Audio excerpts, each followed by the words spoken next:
दोस्तों, सबसे पहले बात करते हैं हेयर फॉल, मतलब बाल आपके झड़ते क्यों हैं। पहला रीजन होता है जेनेटिक।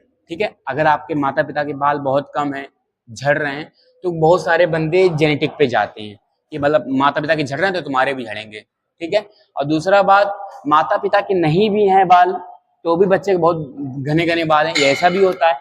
और दूसरी बात, माता पिता के बाल नहीं झड़ रहे हैं फिर भी बच्चों के बाल झड़ रहे हैं, ऐसा क्यों।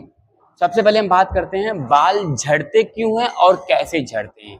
ठीक है भाई, जो टकला टकलापन होता है, मेरे दोस्त का बाल बहुत झड़ रहा था, कुछ ऐसा था, ठीक है ना, स्क्रीन पे दिख रहा होगा। और उसके बाद आफ्टर करने के बाद जो मैंने उसको रहस्य बताया, बहुत अच्छा उसको रिजल्ट आया। तो उसके लिए अब मैं इस टॉपिक पे बात करता हूँ कि आपके बाल झड़ते क्यों और कैसे झड़ते हैं। ठीक है, सबसे पहले थोड़ा कैमरा पास ले आओ। क्या करते हैं हम, मेल हैं, ठीक है ना, तो मेल में एक टेस्टोस्टेरोन हार्मोन होता है। जब टेस्टोस्टेरोन हार्मोन आपका डीएचटी में कन्वर्ट होने लगता है, तो आपके जो बाल है ना, बाल की जड़ धीमे धीमे पतली होती है, ठीक है ना। और जब पतली होती है तो इसे हाथ लगाओ, धीमे धीमे अपने आप बाल टूट के बिखर जाते हैं। तो ऐसा क्यों, ऐसा होता है जिसके 3-4 कारण हैं। सबसे पहला कारण न्यूट्रिशन डेफिशिएंसी, ठीक है, जैसे प्रोटीन, विटामिन डी, बायोटीन का कम होना। दूसरा, हेल्दी लाइफस्टाइल ना जीना, ठीक है। और तीसरा, शैम्पू हो गया ज्यादा लगाना, शैम्पू लोग ज्यादा लगाते हैं, ठीक है। और चौथा क्या कारण है, हेयर प्रोडक्ट्स। बहुत सारे बच्चे जो कॉलेज जाते हैं, आप भी कहीं ना कहीं, माता पिता भी यूज करते हैं, वैक्स लगाते हैं, जो प्रोडक्ट हेयर के लिए स्पेशली होता है, वो भी सब ज्यादा कंज्यूम करते हो, तो उसका भी रीजन है हेयर टूटने में, आपका हेयर खराब करने में, ठीक है ना। ये कुछ रीजन थे, तो आपके इससे हेयर खराब हो रहे थे, ठीक है ना। अब भाई हम इससे बचे कैसे, मैंने तो आपको कारण बता दिया, अब हमको इससे बचना कैसे है।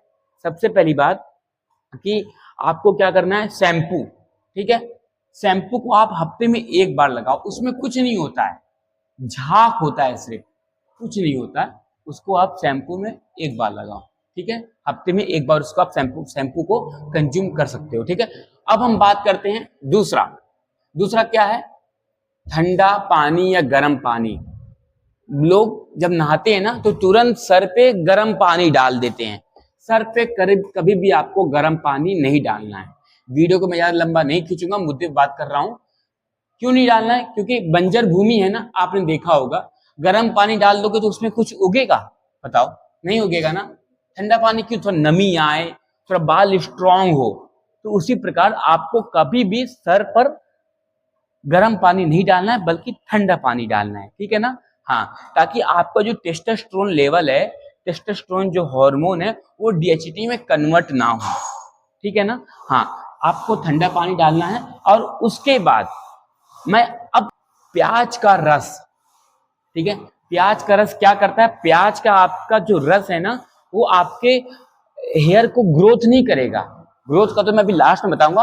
वो आपका जो हेयर फॉल हो रहा है, टूट रहे हैं, बिखर रहे हैं, स्किन डाउन हो रही है, उसको रोकेगा, ये समस्या का जड़ रोकेगा, ग्रोथ नहीं करेगा, ठीक है। उसमें क्या होता है, प्याज के रस में, प्याज के रस में होता है सल्फर होता है, तो आपके हेयर रिमूव, वो जो हेयर रिमूव होते हैं उससे उस बचाता है प्याज का रस। तो प्याज का रस पियो और अच्छा हेयर पाओ, ठीक है। हफ्ते में आप इसको 1 बार ले सकते हो, प्याज का रस, दोपहर शाम जब भी आपका इच्छा हो, ठीक है। हाँ, और अब मैं बात करता हूं कि चीनी, 14 से 15 दिन चीनी आप छोड़ दो, ठीक है, चीनी बिल्कुल छोड़ दो, और देखिए आपका हेयर ग्रोथ ना हो तो बताना। हेयर ग्रोथ के साथ साथ आपकी स्किन क्वालिटी भी डेवलप होगी, ठीक है। हाँ, और दूसरी बात, और किसके किसके मतलब किस किस हेयर नुकसान होते हैं, प्रोटीन, अगर आपके प्रोटीन की कमी है, विटामिन डी की कमी है, तो आपका हेयर लॉस होगा। प्रोटीन भरपूर रखिए, और प्रोटीन किस में होता है, अंडे होता है, चिकन होता है, ठीक है, और सोया बड़ी होती है, राजमा होता है, दही होता है, इन सब में प्रोटीन होता है, दही में बल्कि कम होता है, तो इन सबको आप कंज्यूम कर सकते हो। विटामिन डी, सूरज की पहली किरण 8 से 9 के बीच में आप ले सकते हो। अगर नहीं मिल पा रही, इतनी किरण नहीं मिल पाती, डॉक्टर के पास जाइए, डॉक्टर को बोलिए कि मुझे विटामिन डी की सोर्स चाहिए, तो देंगे तो विटामिन डी की कमी आपकी पूरी हो जाएगी। ठीक है, अब बोलते हैं कार्बोहाइड्रेट, तो उसको भी आप लीजिए। प्रोटीन, विटामिन डी और कार्बोहाइड्रेट, किसी भी बॉडी को न्यूट्रिशन की आपके बॉडी के अंदर कमी नहीं होनी चाहिए। स्ट्रेस लेवल से भी आपका हेयर फॉल होता है। स्ट्रेस लेवल के लिए आप अश्वगंधा भी ले सकते हैं। ठीक है, ये सब कारण है आपका हेयर फॉल होने के लिए, जिससे आपका टेस्टोस्टेरोन लेवल डीएचटी में कन्वर्ट होता है। ठीक है, अब ग्रोथ किससे होगी? चीनी आप 14 से 15 दिन बंद कर दीजिए खाना। चीनी से जो भी चीज बनी है वो सब बंद कर दीजिए। देखिए 15 दिन में आपकी हेयर की ग्रोथ नहीं हुई तो मुझे बताइएगा।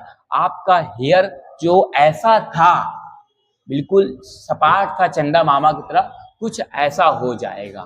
ठीक है ना, बिल्कुल जो आपके बाल इधर से झड़ रहे हैं, फालतू बाल झड़ रहे हैं, दिखने में खराब लग रहे हैं, बहुत लोग तो यहाँ से जाते हैं, बहुत लोग तो यहाँ से जाते हैं जो बिल्कुल, और बहुत लोग तो यहाँ से जाते हैं, यहाँ से पीछे से, अलग अलग स्टाइल होते हैं। तो भाई चीनी खाना बंद कर दो, प्रोटीन, विटामिन डी की और बायोटीन की और कार्बोहाइड्रेट्स जो गुड फैट होते हैं, मूंगफली में होता है, पीनट बटर में होता है, इन सबको कंज्यूम करना शुरू करो और एक अच्छी बॉडी बनाओ। और हाँ, प्याज का रस हफ्ते में एक बार जरूर पियो, जिससे आपका हेयर की ग्रोथ भी होगी साथ ही साथ, और आपका हेयर फॉल कभी लॉस नहीं होगा। तो ये थी अपनी वीडियो, अच्छा लगाओ लाइक, सब्सक्राइब, कमेंट भर दो और मिलते हैं अगले वीडियो। लव यू, जय हिंद, हर हर महादेव।